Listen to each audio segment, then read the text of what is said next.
Hi, this is Matt Donegan from Business Spotlight. I'm here with Luke. Luke, tell me who you are, what you do, and how long you've been doing it for, please. Hi, Matt. My name's Luke Desmond. I'm the founder and CEO of Crisp Accountancy. We celebrated our 10-year anniversary last year, so we're approaching 11 years in business. We work with a range of small business owners who are looking to grow and who are looking to improve their financial education, essentially to help them make better informed business decisions. That's us in a nutshell. Excellent. Okay. What type of businesses do you like to work with? Ambitious ones. So it doesn't matter too much what size they're at the moment or necessarily what sector they're in. We've got a whole range from startup up to 10 million and across a few different sectors. There's a few sectors we like, particularly sort of service based, because obviously we're service based, we know that. We do a lot of tech.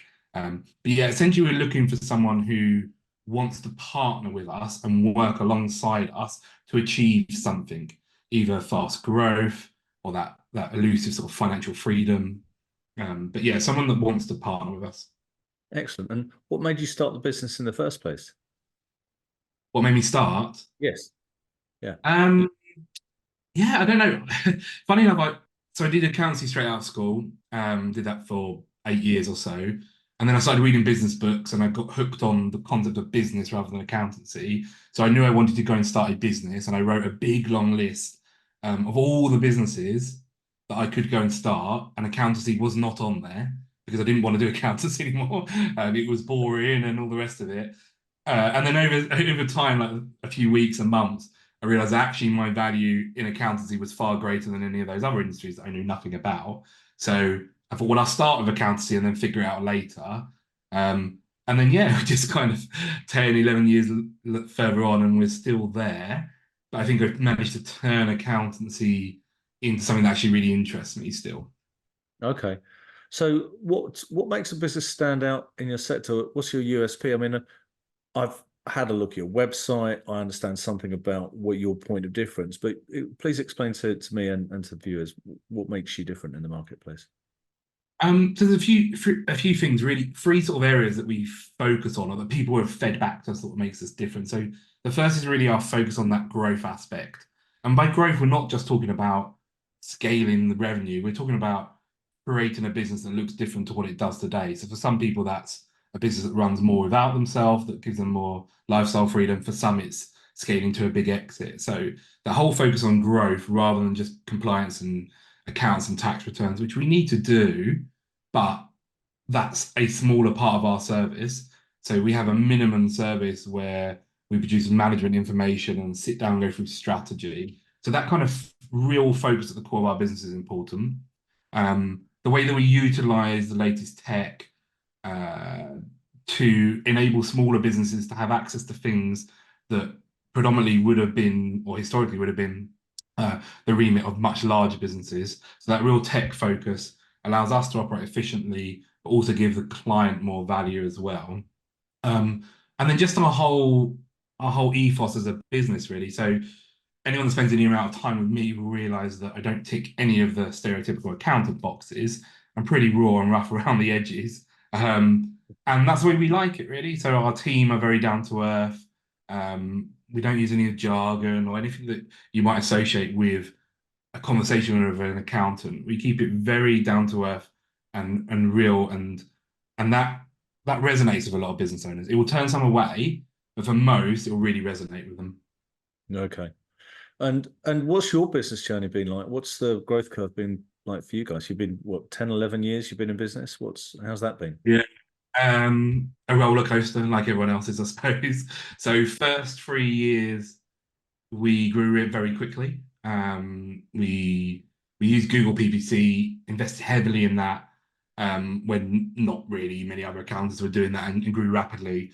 We were in a very niche area of accounting at that time, and then that niche area changed in a bad way. A government legislation changed, so we then sort of plateaued, if you like, for sort of 3 years, and then we started to dip a little bit as well. And then that was around the time COVID happened, and then we really pivoted the business. It's still accounting, but a very different look and feel about it. And then the last 2 years, really, I suppose, as we properly come out of COVID, have been back on fast growth. We've scaled before and not done it right and not had the core foundations in place and had to go back again and so one step forward, two step back at times. But now we've got really solid foundations in place. So now I'm more confident than ever that this growth that we're experiencing now and will continue to experience is sort of well structured and well built on solid foundations. So yeah, fast growth over the next 2 years, I think now. Okay. So a lot of people in the professional services industries, so accountancy, legal firms, etc., see a challenge coming from AI. You seem to be adopting a different approach to technology and embracing it. Where do you sit on the challenges to the professional services industries from AI? Yeah, I love it. So, someone asked me the other day, their wife was thinking of a career change and she wanted to get into accountancy, and they'd read one of the articles that said accountant is the top job that's going to get replaced by AI. What a load of rubbish. I mean, some will definitely, but it's no different to any other challenge that we've had in terms of embracing technology. And in the accounting profession, particularly or service-based profession, you can either embrace it and use it and leverage it and position yourself at the top 1% of the market, or you can ignore it's happening. At some point, you're going to get swallowed up by other people that are using it. So that's no different to anything else that's come along. When we started 10 years ago, our whole thing for the first 3 or 4 years was cloud accounting. Not many firms had truly adopted it. So we never did any non-cloud accounting, if you like. We never did any desktop or spreadsheet-based stuff. So that was a huge opportunity for us. But there would have been people back then saying the same thing. Oh, cloud accounting is going to, it automates the work. You won't need accountants because the software is going to do everything. And that's just not the case. So I think what you will find is some firms will struggle where they are more task orientated and at the sort of more compliance end rather than the more advisory end. So for us, that's the opposite of our model. So we're all about the relationships we have with our clients and adding value onto them. So AI and anything else that comes from that actually will just make us more efficient and just allow us to spend more time having those conversations with clients, which is a long way from being replaced. I'm not going to say it's impossible to replace, but in terms of what's likely to replace, yeah, some of the more mundane stuff will be replaced, but great. That just speeds us up, allows us more efficiency and spend more time with the clients. So yeah, I'm a big early adopter and I love it. We use ChatGPT and other bits of AI throughout the business already. We could do more, but definitely a case of embracing it. Oh, well done. I mean, it's quite unusual. I think lots of the accountancy and legal and professional services businesses that I speak to kind of go, yeah, it's not going to be a problem, and then sort of put it in the rear view without the understanding that actually it is a game changer in some respects. It's just what type of game is going to be changed for that business is a threat. So, what are the big challenges in your business if it's not AI? I suppose they're the same for everyone, really. People is definitely one. So it's very, in terms of recruitment, it can be challenging to recruit. Obviously, the work from home stuff has really opened up the job market in a lot of areas. And the AI has implemented this as well. So what we've seen is a real top-down impact from the big accounting firms. Yeah. So they change their policies around what sort of people they're looking to bring into their business. And they're offering, for example, much larger salaries than they would have done to candidates that would not normally have met their qualification criteria. So in our industry, that has a massive sort of knock-on effect. It filters through the rest of the industry. And also, it's easier than ever to go and start your own business, I think. Like now, if I look back 10 years, there was definitely more challenges and obstacles to starting a business than there are now. I think now if you want to reach out and start your own business for the first time, it's just a lot easier. There's a lot more support there, and it's a lot more speed to get up and running. So I think what happened in the accountancy industry, like others probably, is during COVID, from some of the not so good employers, they were sort of made their staff work from home and just sort of left them to it. And if you're an accountant without that support network around you, you're working from home, and you're thinking, well, why don't I just go and do this myself? Because in accountancy, there's once you're qualified, there's virtually no barriers to entry. You need to get a few licenses, a few bits of software, and then you're an accountant on your own. So I think what we've seen is people dabbling in that quite a bit, and sort of it's changed what recruitment looks like in our industry. So it just means you just have to work harder than ever to make sure that we create an environment that attracts people in rather than sort of feeling like they're doing us a favor coming to work for us. It's like we're trying to make it as attractive business as possible to pull these people in and say, yeah, that is more attractive than going out on my own and risking these things. Mm. And do you think, with regards to recruiting staff, and which is an integral part of growing, developing a business, do you believe that a more important recruitment strategy is based around culture, or is it based around reward package? No, culture definitely. I mean, reward matters. You have to have that minimum level of reward in there, and that has changed significantly what that looks like. Um, so that we do a profit share in our business to sort of to cover that as well as the basic stuff. But it's definitely more cultural. So of- we've got people in our business now who have come in over the last couple of years that just would not have been attracted to working for us Yeah. 2, 3 years ago because the culture has shifted, like complete flexi time, complete freedom around when we work. So particularly for parents who were out of the job market, and the level of flexibility we allow now allows them to come back into the market on their own terms, kind of that suit them a lot more. Yeah. So yeah, so the cultural thing there has allowed us to reach a whole new sort of audience of people that might want to come and work for us. So that's actually been a huge positive. Okay. That's really interesting. So has that enabled you to keep on track with your growth goals then for the business? Yes, yeah, definitely. We had to reimagine what it looks like. So it's people that are perhaps not full time, if you like. It's not really part time or full time anymore. They're sort of somewhere in the middle. But so I think being flexible in terms of going, well, they're the right person. We want them to come work for us. Now, what would it look like for it to work for them? And then being flexible around that has, yeah, definitely filled a gap as opposed to sort of looking traditionally for someone that's going to do 40 hours in the office. Yeah. Like that limits it massively. So yeah, being more creative with the sort of people that we bring in as well as mixing and matching that between freelancers, people working in different countries, Mm. agencies, like a whole real hybrid of a workforce kind of it allows you more freedom to grow, I think. Okay.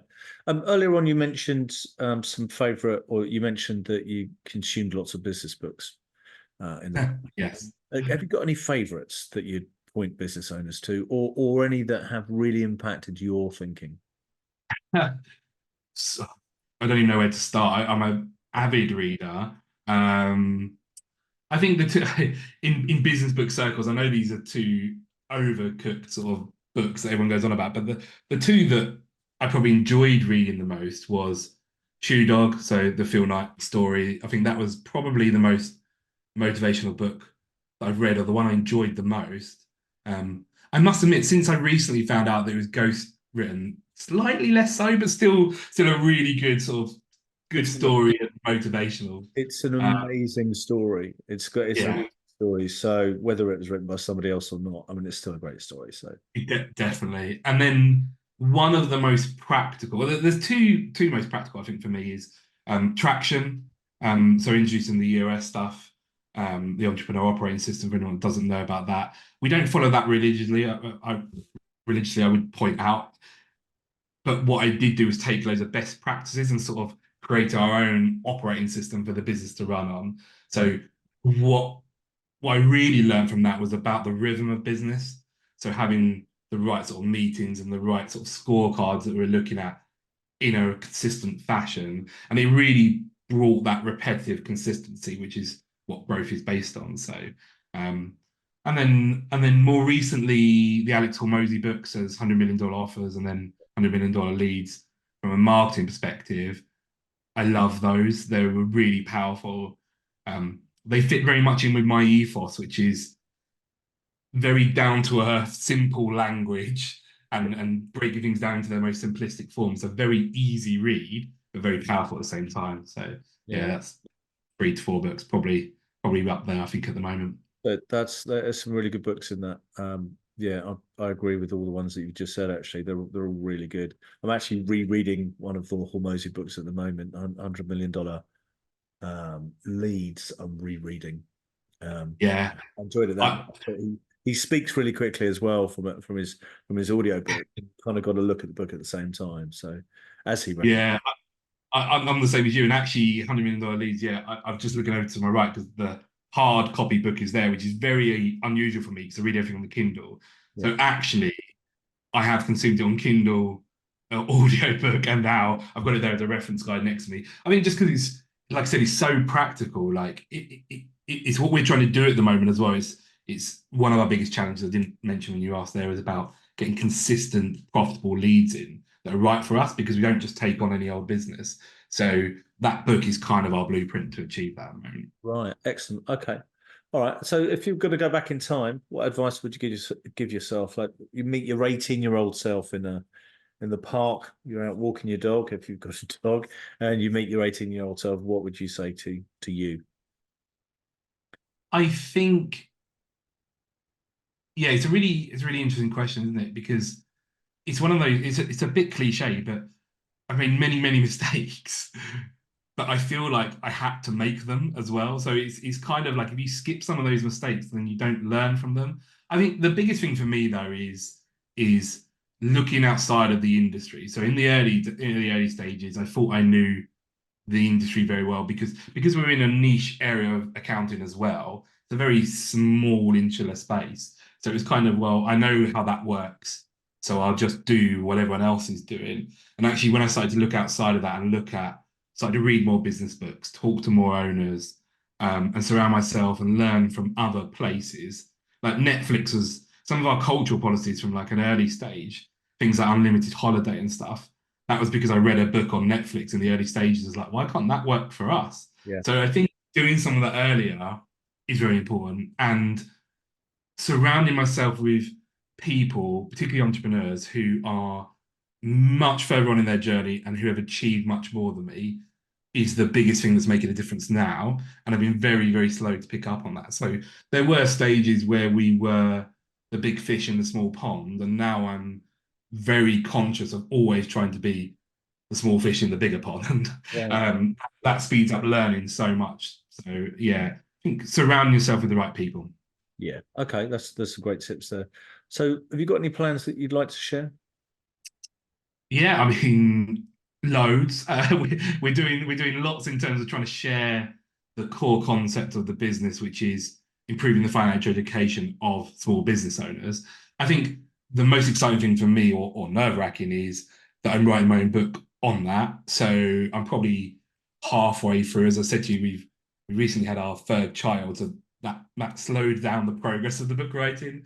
But yeah, writing a book, it's all about understanding your numbers and how to leverage that to make financial growth quicker, more profitable, and more stable. So yeah, the upcoming book, which I'm not going to reveal the title of yet because I haven't decided, but I think is hopefully will be a good resource along nowhere near the great heights of the books that I just mentioned there, but something that business owners can read and go back to as they tackle various stages of their journey. So that's really important. So yeah, if anyone is interested in that, just reach out to me and I'll stick you on the waiting list and keep you updated with progress when we're ready to launch. Fantastic. Well, we'll have a link to your website in the video description anyway. So, but thanks so much for your time today. Fascinating speaking to you. You've definitely got a practice there that is not half of the course with the rest of the industry. You can clearly see that, and I know some business owners personally that I'm going to put in your direction. So, thanks so much. Wish you continued success with your business, and let's keep in touch. Thank you. Thanks. Cheers, Matt. Thanks.